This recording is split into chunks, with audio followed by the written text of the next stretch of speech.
On commence donc par la politique avec vous, Mickaël Darmon, et la visite d'Emmanuel Macron dans l'Est, notamment à Charleville-Mézières, à l'occasion des commémorations du centenaire de la fin de la Grande Guerre. Une tournée mémorielle qui va être un moment très important pour le président. Et oui, parce que vous savez, l'itinérance, c'est le terme consacré, c'est plus qu'un itinéraire, c'est le fait d'être en mouvement pour une personne ou quelque chose. D'ailleurs, le terme est repris aujourd'hui par le monde de la téléphonie. L'idée a germé fin 2017 et le projet s'est lancé au printemps dernier. Objectif du président, démontrer que la mémoire, c'est un métier d'avenir.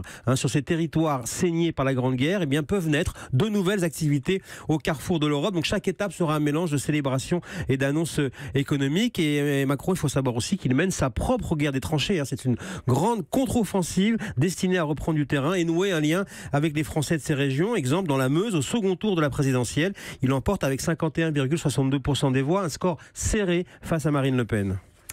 Et autre symbole, le gouvernement se réunit pour un conseil des ministres spécial vendredi à Charleville-Mézières, dans les Ardennes. Et oui, vous savez que pendant un temps, Nicolas Sarkozy, en 2007, a envisagé de se déclarer là-bas, à Charleville-Mézières, à la présidence de la République, entouré d'ouvriers. C'était l'époque où il magnifiait les Français qui se lèvent tôt. Au cœur des Ardennes, cette ville, c'est un peu la capitale des fractures, sociales, économiques, numériques. C'est la France des derniers de cordée. Et dans ces lieux, on est assez peu sensible au discours macroniste sur l'ambition et la réussite. Il faudra donc convaincre, montrer qu'on comprend et qu'on entend ces Français, parce qu'il faudra aussi éviter que cette itinérance soit simplement une caravane de la tournée du pouvoir. C'est aussi la ville, Charleville-Mézières, d'un marcheur célèbre, itinérant, mondialement connu, le poète Arthur Rimbaud, qui est né dans cette ville. Et la présence de cette ville, de ce poète, est visible partout dans la ville. Il avait écrit, lui, le Dommer du Val, en regardant un soldat tué après la bataille de Sedan.